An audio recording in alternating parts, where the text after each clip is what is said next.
All right. Hello, everyone.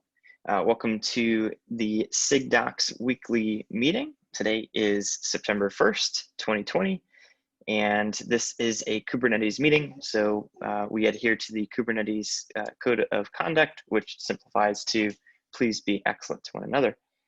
I have posted the meeting agenda in the chat, and for those of you just joining us, Zach is out sick this week. Wish him well. Hope that he gets better. And Jim is at some meeting engagements as well. So I'd love to go through and follow the agenda. If there's anyone new on the line, I'd love to give them a chance to say hi, hello, and add themselves to the agenda. Do we have any new people on the line that would like to say hi? Hi, William. I've been active in various discussions online concerning the all-important issue of capitalization, and I'm just here to lurk, basically. So I'm going to piss off now and disappear. Thanks. Howdy, William. Awesome. Any other people want to say hola, hello, hi, howdy?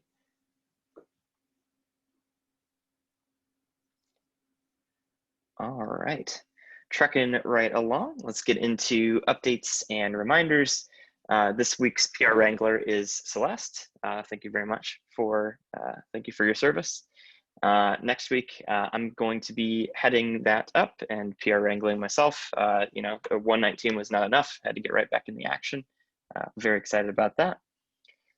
For all approvers, please take a look at the PR Wrangler shifts and take a look at the agenda there.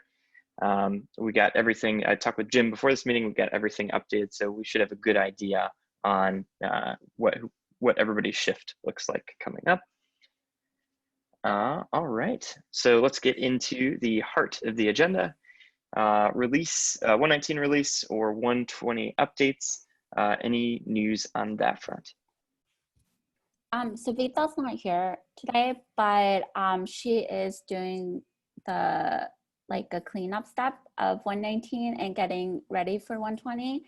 And as for 120, the shadow application opened up yesterday. So we're waiting for that, and the timeline is actually available now. And unfortunately for dogs, it's actually in between Thanksgiving, all our big deadlines. So I did want to point that out and let the dogs team know about that. And there's actually a KubeCon right before as well. So there's KubeCon, and after KubeCon there's Thanksgiving. So it's going to be a very exciting release. I can already feel it. Absolutely. I know that, I've talked to a few people and they've taken a look at 120 and the timelines and said oh, we've got plenty of time. However, like you said, lots of holidays, KubeCons and other things that are coming up on that front. Oh, and one more. So there's a discussion of whether the docs leads should have access to Nullify. So there's a discussion going on in Slack. So if you have any opinions or any advice, any input would be very appreciated as well. Awesome. Thank you, Anna. Yep. Any other 119 or 120 updates? I do want to say thank you very much to everyone who helped out with reviewing blog posts and everything. We still have some feature blogs that are going to be coming out this week. So any extra eyes or critiques on that front are more than welcome.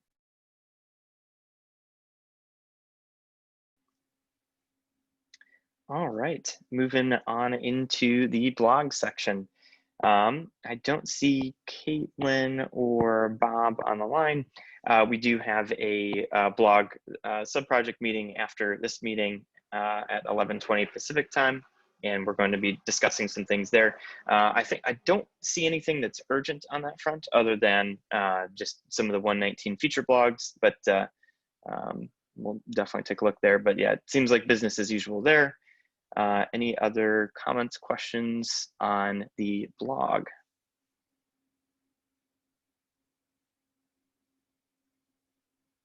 All right, issues and pull requests. So this one is at the top of my list. I talked a little bit with Zach about this one, the client libraries discussion. So I can grab this URL and throw this in the chat for anyone that wants to follow along. With this PR, there was discussion many moons ago on removing the third-party support for different libraries that integrate with Kubernetes. We had talked about potentially removing them just because there wasn't any support across the community, that being the hypothesis. We've gotten feedback on that, and we're going to be adjusting accordingly on that front. Right now, waiting on the third-party pull request in the notes to go through and get pushed through. At that point in time, we're actually just going to put a warning and say, hey, we don't, these are available for you to use. These are community projects. Here there be dragons type of warning. And then, just to let people know that it's not only the SIG supported code or things that we can actually support within the community. Otherwise, it's kind of use at your own risk, and just be aware of the teams that are managing those. I still have to add in that warning and rebase that pull request before it goes through, but I'm just waiting on that one dependent pull request. But any questions on that front? Hi, so that dependent pull request is very slowly inching its way towards approval. That's the first thing I was going to say. Second thing is, if we're keeping the list, do you want me to just add the warning in my PR and close yours? Would that be faster? Yeah, absolutely. You'd save me a lot of rebase fun. Yeah, fun in okay. quotes. Okay, I'll do that. I'll wrap it up in my PR then. Cool. Thank you, Celeste. Look at that kindness. That is some serious kindness right there. This is the community I come here Kindness of for. adding one line.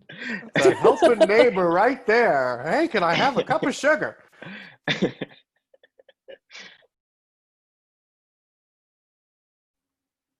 All right. Thank you so much, Celeste. I'll add a note in there.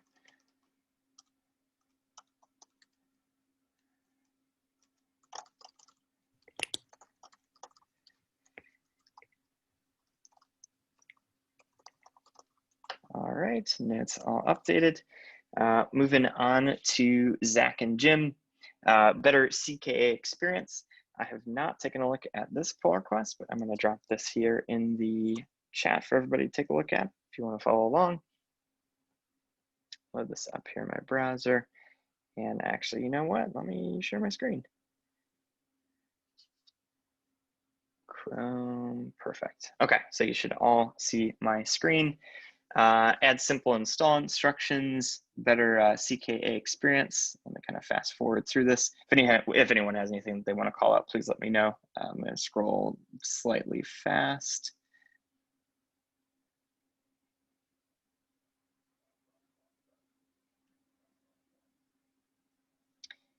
Okay, so as of 4 days ago, it looks like this documentation change might not be required. So it looks like this might get closed out, but if anyone has any more commentary that they want to add to this, by all means, please speak now or forever hold your peace, or at least until after the meeting. No comments. One comment, just as long as we get confirmation from the CK test people or how they're going to resolve this. I think I saw Tim's comment about it possibly, or he hinted that it might be in the question prompts. That's what we talked about in the past, to have that one-liner, but just as long as we get confirmation, that's in there. Cool.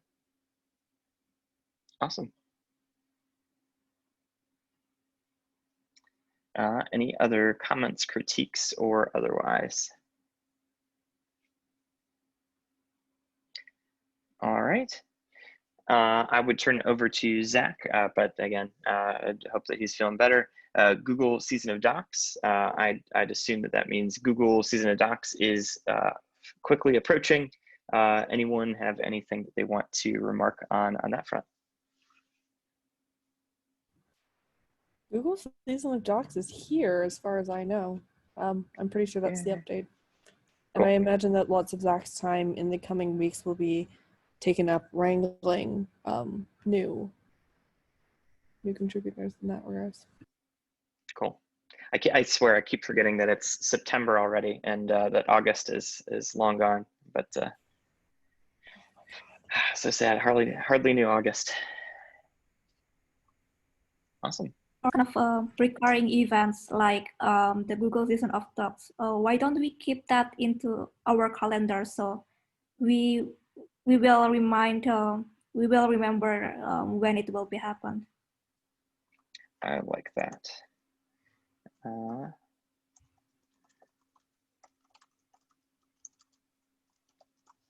Awesome.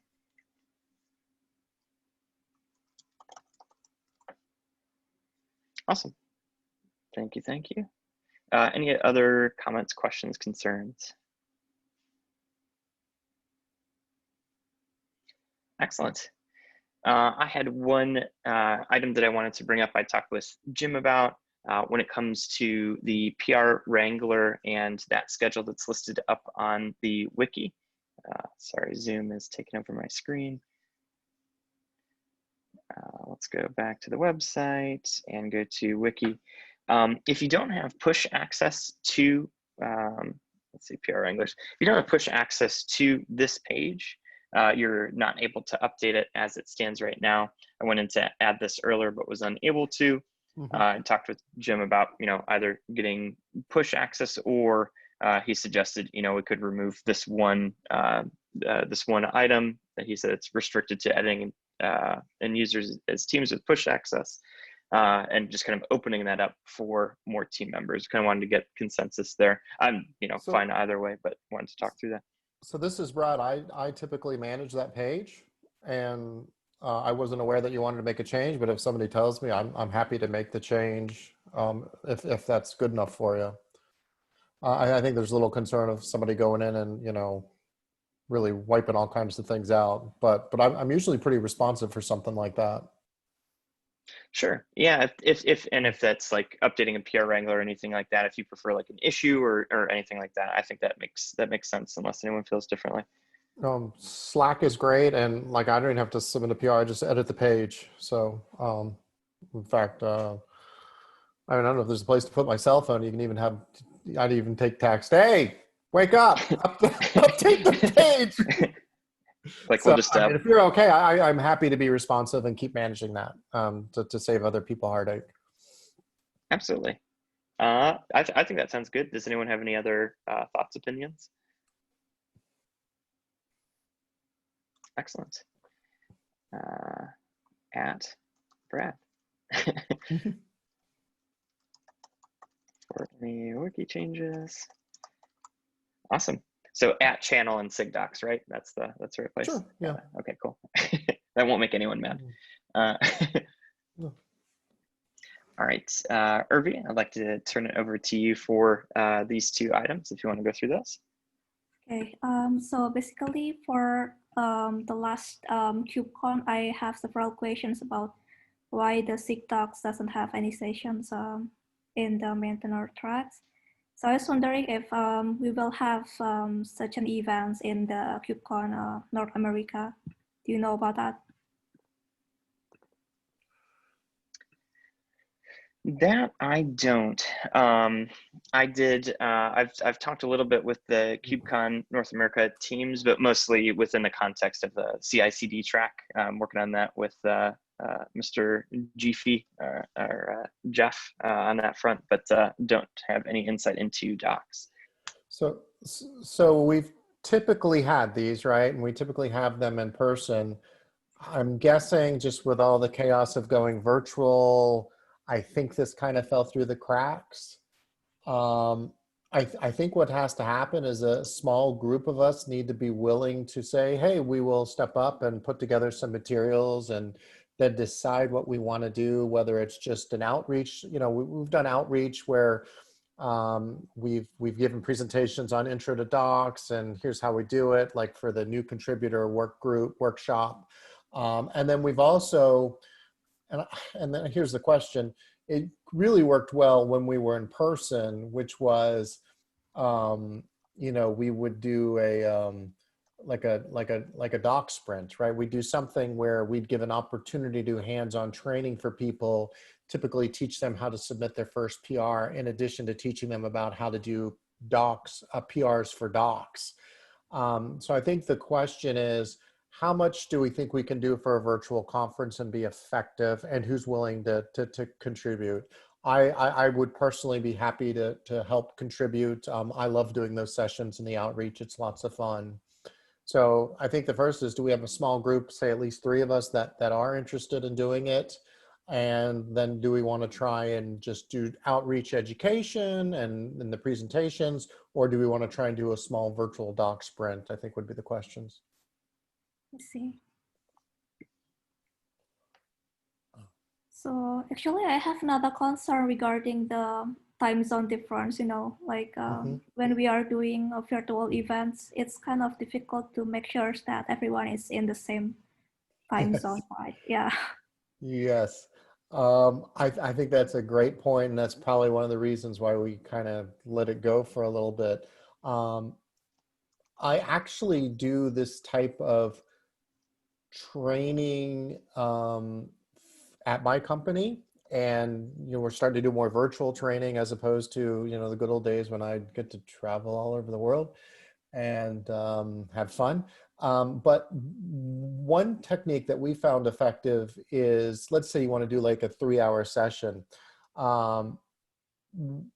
There's a combination of record the sessions ahead of time and make them available. So if people have to show in and out at different times, like, when we do a virtual all-day training, I can't expect somebody to be there all day. They're going to miss some parts, but if we pre-recorded parts, they can try and catch up by going and see the pre-recorded stuff.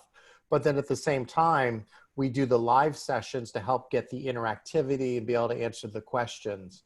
And so there's maybe a potential of us, maybe, I don't know, I use Zoom, but pre-recording some sessions, and then at the same time, combining it with some live sessions and some interactivity. It would probably be a topic that a few of us that are interested should kind of put together and say, okay, well, how much time do we think we need, and how much time do we want to present? But I agree with you. It's not as effective as when we're all there in a room and I can sit over someone's shoulder and explain to them how the PR process works, and everybody's nice and fresh, as opposed to, this is 3 a.m. my time, right? Or what have you. So very good points. Yeah. So it comes to mind as like a question, is the effectiveness of doing something like your first PR not in person? Because I think, in person, you can float around the room, you can help people out, but you really can't do that digitally. It's very challenging, yes. Something that I am focusing on for CNCF, but it's very specifically for Kubernetes type purposes in the next little chunk of time moving forward, is how we kind of get more technical writers involved in open source. And something that I was thinking of doing, and mentioned last week, and I haven't put together a doodle yet, is doing kind of like intro to writing type sessions. And this is how you write good documentation. This is how you edit documentation. This is how you because that's knowledge that lives within me and Zach, because we're career writers. But it's not necessarily knowledge that lives within the rest of you guys, because you are, for the most part, SREs and developers by trade. So I wonder if maybe that's the route to go if we go do something for KubeCon North America, is like, this is how you write docs 101. Like, if somebody says you need to document a new feature for open source, like, this is how you can approach that problem and not get like roadblocked and sad about writing, which a lot of people do. Because that has a little more like value, I think, remotely, because you're kind of just given information. So I completely agree. And I'd love, even if we weren't remote, I think that's something that when we get to what a blessing not be remote, I think we should still add that in even when we're not remote, Celeste. I think that's just fantastic. There's that wonderful tribal knowledge that you and Zach have that so many of us do not. And so I think that should be a staple of every conference, to be perfectly honest. But Yeah, I mean, I'd be happy to yeah, kind of spearhead that. Yeah, I think it's like Me really signing up for all important these things. Oh about Lord. technical writer. right. But Yeah. so I'd love to see that, and then I still would love to see an introduction to Kube Docs and hell, here's all the things we have, and it's not to the level of hands-on helping your PR, but a lot of people we could probably, if we show them, oh, here's how the docs are structured, here's where this is laid out, here's where you can do some easy, here's where you can go find low fruit, easy first PRs, maybe some techniques to get a mentor. My guess is we could put a few presentations together and come up with like say 2 to 3 hours of training that would be of value to help Yeah. us get more people. I mean, Yeah, like that would maybe be my suggestion. like a short maybe agenda. like a grand tour of the Kubernetes docs like world. And then maybe a grand tour of like the quick and dirty, here's how to write good documentation, or how to approach writing documentation like a documentarian. Yep. And then we could even have an Ask the Experts and just have an open session where we can at least try virtually to answer questions about docs. Yeah. Yeah. I like this. So fun, guys. It does sound fun. So I think the first step would be for us to identify who's in, who wants to participate. I'm in. I would, and it sounds like Celeste is in, and you as well, right, Irvi? So there's at least 3 of us that we got to put some names down, so we can't back out. And then we ought to start, you know, as we get a little closer, start trying to hash out at least what each of the topics we'd like to present. Yeah, cool. Yeah, let's do this. This is so exciting. Yep. Yeah. Awesome. This is gonna be great. Happening at the speed of collaboration. and you can put others are welcome. Usually Zach or other folks like to participate as well, but hey, if we got 3, we got enough. So other folks are welcome. And like I said, I know it at other conferences. I've done the sort of I've had a nice deck. I think I've sent it to other folks here, right? Maybe Anna, I can't remember who, but on the sort of overview of docs, so I can refresh that. It's pretty old now a little bit, but I'm sure we can pull some cool content together.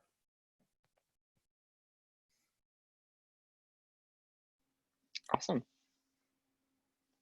Any other comments on that front? That'll be exciting. So we probably have an action item that we probably have to go talk to the little program committee and say, hey, we want to do what we did before. You want to give that to Zach, or is that you, Taylor, or who's best connected these days? I would say I love delegating things away. I would say either I can we can raise it up to Zach and Jim. I'm happy to create an issue on that front, and then we can kind of discuss a little bit more.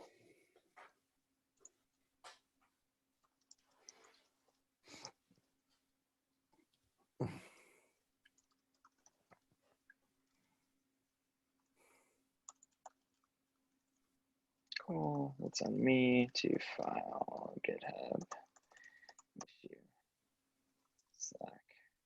Zach, and Jim. Cool. Any other items on that front?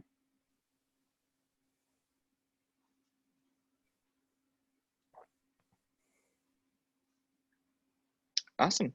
I'd love to turn it over to you, Irvi, yet again. So basically, this is included in this quarter goals, right? And I'm really confused on how is the better way to integrate these GitHub actions to the PR dashboard, because I think the UI is not really friendly. But on the other side, I don't think Pro support these GitHub actions showing the result of the link checking to the PR dashboard. So maybe any suggestions will help, because Tim is already mentioned that it's also not possible, and Ben the Elder is also mentioned about that. So I don't know. It's kind of confusing. I could help take a look at this one now. My apologies in terms of not being too helpful before. But with 119 all shored up, should be able to take a look at this and help out a little bit more. I think that we can probably, I know there were a few teams that had reached back, and that, you know, a couple other people owed responses on these issues last time I looked through them as well. But yeah, I can help you out, and then we can kind of work in public on these items in the SIG Docs Slack channel and on these GitHub issues, if that'd be helpful. I can add that in as an action item. Thank you. Absolutely.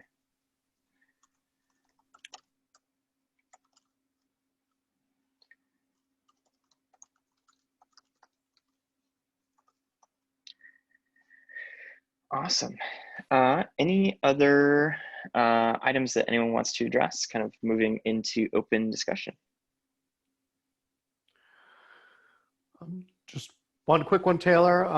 I am planning to just try and start kicking off. We're going to have like a subgroup for helping to get the best tribal knowledge for localization.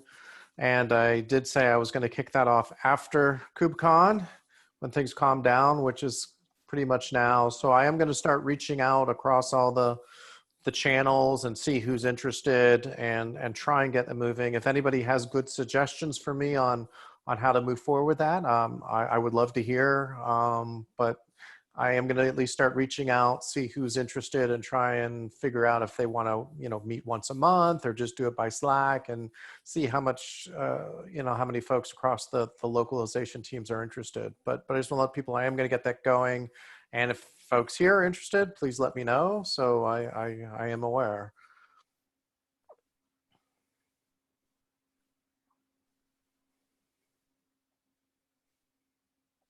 Awesome. Any other items on any fronts?